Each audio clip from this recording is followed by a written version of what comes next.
నమస్తే, నేను మధు. జగన్ అసెంబ్లీకి వెళ్ళాలి, ప్రజల తరపున మాట్లాడాలి, తన గలం విప్పాలి, లేదంటే రాజీనామా చేయాలి అంటూ రాయలసీమ నుంచి ఎక్కువగా డిమాండ్స్ అయితే వినిపిస్తున్నాయి. దీని ద్వారా ఉద్యమం కూడా లేవనెత్తే అవకాశాలు ఉన్నట్టు తెలుస్తుంది. అసలు ఏం జరుగుతోంది ఈరోజు మనం తెలుసుకుందాం. ప్రస్తుతం మనతో పాటు ఉన్నారు సీనియర్ జర్నలిస్ట్ దుర్గా వడ్లమాని గారు. వారిని అడిగి మరిన్ని విషయాలను తెలుసుకుందాం. నమస్కారం మేడం. నమస్తే అండి మేడం, జగన్మోహన్ రెడ్డి గురించి రాయలసీమలో పెద్ద ఉద్యమాలు జరుగుతున్నట్టు తెలుస్తున్నాయి. ఎందుకు అంటే అసెంబ్లీకి వెళ్ళి ప్రజల తరపున మాట్లాడాలి.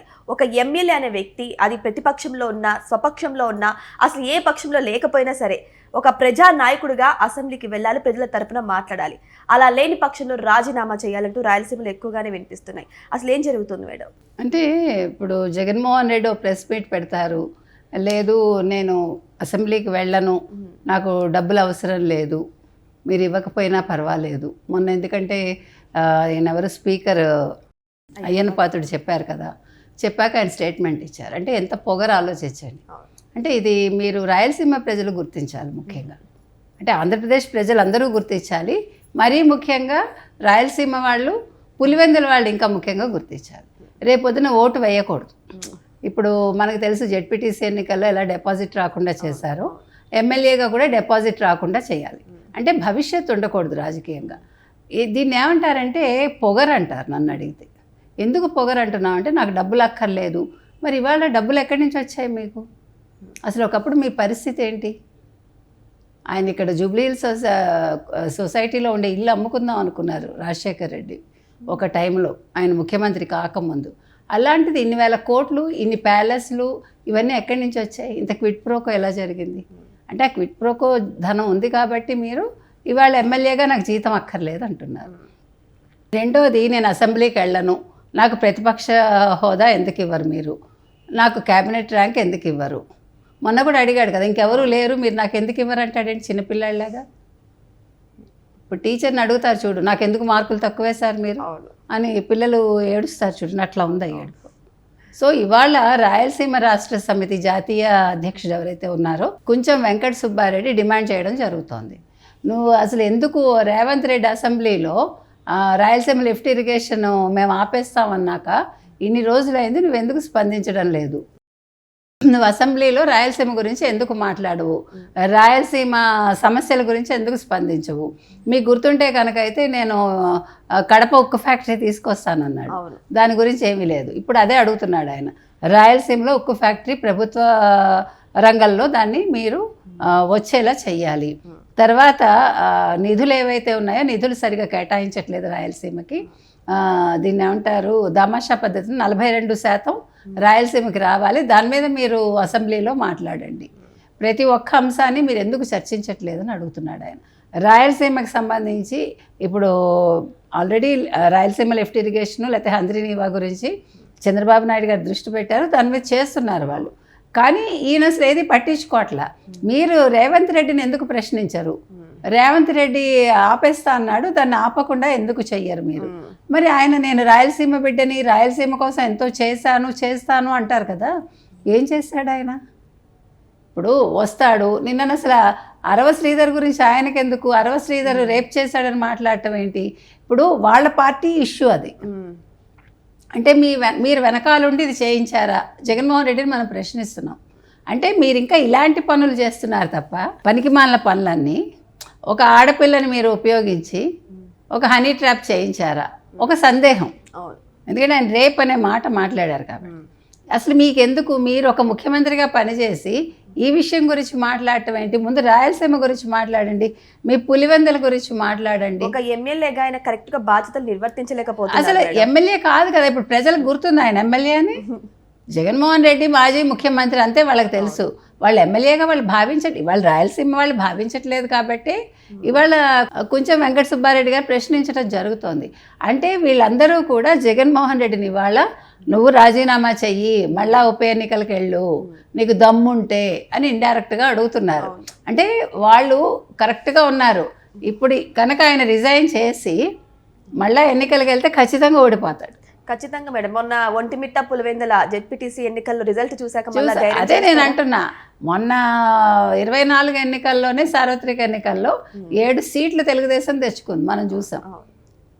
అలాంటిది నేను అంటున్నది అది. ఈరోజు ఎట్లా ఉంది పరిస్థితి? మొన్న నగరి వెళ్తేనే ఎవరు చంద్రబాబు నాయుడు గారు రోజా తట్టుకోలేకపోయింది. అంటే ఇవాళ భయపడుతున్నారు వైసీపీ వాళ్ళు. కాబట్టి ఇవాళ జగన్మోహన్ రెడ్డి చేయాల్సిన పని ఏంటంటే పనికి మాలిన ప్రెస్ మీట్లు పెట్టడం కాదు, దమ్ము ధైర్యం ఉంటే నేను మాట తప్పను మడమ తిప్పను అంటాడు కదా, నువ్వు అసెంబ్లీకి వెళ్ళు, నీకు ఎక్కడ కూర్చోపెడితే ఏంటి, మీరు అన్నిటికీ మైక్ తీసుకోవడం ముఖ్యం. ఎంతసేపు మాట్లాడామని కాదు, పాయింట్స్ లేవనెత్తామా లేదా, మనం మాట్లాడింది ప్రజల వరకు చేరిందా లేదా. మీరు ఒక్క మాటలో చెప్పచ్చు, ఒక వాక్యంలో చెప్పచ్చు, 10 వాక్యాల్లో చెప్పచ్చు, కానీ విషయం అవగతం అవ్వాలి, దానికి స్పందన ఉండాలి. ఒకవేళ అసెంబ్లీకి వెళ్ళాక కూడా జగన్మోహన్ రెడ్డి గారికి మైక్ ఇవ్వకపోయినా, సమయం ఇవ్వకపోయినా, అప్పుడు కూటమి మీదే కదా మేడం బ్యాడ్ ఇంప్రెషన్ వస్తుంది. కరెక్ట్. ఇప్పుడు మీకు ఇస్తానని చెప్తున్నారు కదా, అయ్యన్న పాత్రుడు గారు Day 1 నుంచి చెప్పారు, నువ్వు భయపడకు, మేము ఇక్కడ ఉన్నామని, నువ్వు పులివెందుల పులి అంటావు కదా, మాకెందుకు భయపడతావు అని అడుగుతున్నారు. ఇప్పుడు నీకు అయ్యన్న పాత్రుడు ఉంటే ఏంటి, నీకు రఘురామకృష్ణరాజు ఉంటే ఏంటి, చంద్రబాబు నాయుడు ఉంటే ఏంటి, లోకేష్ ఉంటే ఏంటి, పవన్ కళ్యాణ్ ఉంటే ఏంటి, నువ్వు పులివెందుల పులి బిడ్డవు కదా, నువ్వు జగన్మోహన్ రెడ్డివి కదా, మరి నీకేంటి భయం. ఇప్పుడు మనిషి అన్నాక ఎలా ఉండాలంటేనండి, ఒక ధైర్యం ఉండాలి. ఎటువంటి సిచ్యువేషన్ అయినా ఓకే, నువ్వు నన్ను ఎదిరిస్తావా, ఎదిరించు, నేను సమాధానం చెప్పగలను అనే ధీమా మనలో ఉండాలి. ఏ మనిషి అయినా అంతే, ప్రతిదానికి భయపడుతూ ఉంటే నువ్వు అసలు నాయకుడివే కాదు. ఇప్పుడు రాజకీయ నాయకుడు అలా ఉండకూడదు కదా. ఇప్పుడు చంద్రబాబు నాయుడు గారు 23 మందితో అసెంబ్లీకి వెళ్తే ఏమన్నాడు జగన్మోహన్ రెడ్డి, ఒక్క 5గురిని ఇట్లా లాక్కున్నానంటే అన్నాడు. అంటే నీ పరిస్థితి ఏమవుతుంది, నువ్వు ప్రతిపక్ష నేతగా ఉండవని. ఇవాళ 11 సీట్లతో నీకు ప్రతిపక్ష నేత హోదా ఎలా అడుగుతావు, 23 ఉన్నప్పుడే నువ్వు ప్రశ్నించావు, నీకు ఆ సిగ్గు ఆ బుద్ధి ఉండాలి కదా. అంటే నీకో నీతి, ఎదరవాళ్ళకో నీతి. అంటే జగన్మోహన్ రెడ్డి ఎట్లా అంటే తను చెప్పిందే చట్టం, తను చెప్పిందే వేదం, ఎదరవాడు చెప్పింది వినడు. అది నీ ఇంట్లో పెట్టుకో. ఇక్కడ సభ అనేది, అసెంబ్లీ అనేది నీ ఒక్కడి కోసం ఉండదు. నువ్వెవడు అసలు ఇవాళ నువ్వు మామూలుగా ఒక పులివెందుల ఎమ్మెల్యేవి, ఒక మాజీ ముఖ్యమంత్రివి, అంతే. అది గుర్తుపెట్టుకోవాలి. అందుకని ఇవాళ బెస్ట్ ఏంటంటే ఆయన రాజీనామా చేసేసి, ఎస్ నేను పులివెందుల్లో మళ్ళీ నిల్చుంటాను, ఈసారి నేను నెగ్గుతానా లేదా చూసుకుంటాను అంటే, ఇంతవరకు మరి ఆయన పాదయాత్రలు చేయలేదు, ప్రజల్లోకి వెళ్ళలేదు, 2.0 మళ్ళా నేనే 2029 ముఖ్యమంత్రి అన్నారు కదా. మొన్న కూడా ఇంకేముంది, ఇంక 3 ఏళ్ళేను అంటే అందరూ రేపటి నుంచి పాదయాత్రకు వెళ్ళిపోతాడేమో అనుకున్నారు. కానీ ఆయన చెప్తాడు, లాస్ట్ జనవరి చెప్పాడు, మీకు గుర్తుంటే 25 జనవరి, ఇప్పుడు 26 జనవరి వచ్చింది, మళ్ళీ 27 జనవరి వస్తుంది, 28 జనవరి వస్తుంది, 29 జనవరి వస్తుంది. పాప ఆయన ఇంకా అలహంకలో ఉంటారు. మధ్యలో కూడా ఏదో డిజిటల్ బుక్ కూడా ఆన్ చేసినట్టున్నారు కదా. ఆ డిజిటల్ బుక్ అంటాడు, రెడ్ బుక్కి ధీటుగా, పైగా బట్టలు కూడా తీసి కొడతానంటాడు, 7 సముద్రాల అవతల ఉంటే తీసుకొస్తానంటాడు. ఇవి ఒక ముఖ్యమంత్రిగా పనిచేసిన వ్యక్తి మాట్లాడాల్సిన మాటలా? నీకు ఇవన్నీ కాదయ్యా, అసలు అవసరం లేదు. నువ్వు సంక్షేమాలు ఇచ్చానన్నావు కదా, ప్రజల్లోకి వెళ్ళి అడగండి. మీరు ఇన్ని కోట్లు ఖర్చు పెట్టారు కదా ప్రజాధనం, మీకు మద్యం కుంభకోణంలో వచ్చిన డబ్బులన్నీ ఎలక్షన్స్లో ఖర్చు పెట్టారు కదా దొంగతనంగా, ఇక్కడి నుంచి తీసుకెళ్ళి హైదరాబాద్ నుంచి మనకి తెలుసు కదా. మరి ప్రజలు అడగండి, నాయనా నీకు ఎంత డబ్బులు ఇచ్చాము, అంతకుముందు ఇన్ని సంక్షేమాలు చేశాను, మీరు ఎందుకు నన్ను గెలిపించలేదు అంటే నా పార్టీని అని వెళ్తీయండి. ఒక్కొక్క నియోజకవర్గానికి వెళ్ళి దమ్ముంటే, నేను 2 బట్టలు నొక్కాను, మీరు 2 బట్టలు నొక్కండి అంటే వాళ్ళు 2 బట్టలు నొక్కారు, కరెక్ట్గా ఎవరికి నొక్కాలో వాళ్ళకి నొక్కారు. అది అడగండి మీకు దమ్ముంటే, అప్పుడు ప్రజలే సమాధానం ఇస్తారు. వాళ్ళు తిరగబడతారా, మీకు సమాధానం ఇస్తారా, మీకు ఏ రకమైన సత్కారం చేస్తారనేది ఆ రోజు తెలుస్తుంది. సో ఏదేమైనా సరే కొంచెం వెంకట సుబ్బారెడ్డి యొక్క మాటలు మాత్రం ఇప్పుడు కీలకంగా మారే. మరి వీరు కూడా ప్రతి ఒక్కరు కూడా రాయలసీమలో ప్రతి ఒక్క నాయకుడు కూడా ప్రశ్నిస్తున్నారు జగన్మోహన్ రెడ్డిని, ఎందుకు అసెంబ్లీకి రావడం లేదు, ఎందుకు ప్రశ్నించడం లేదు అని.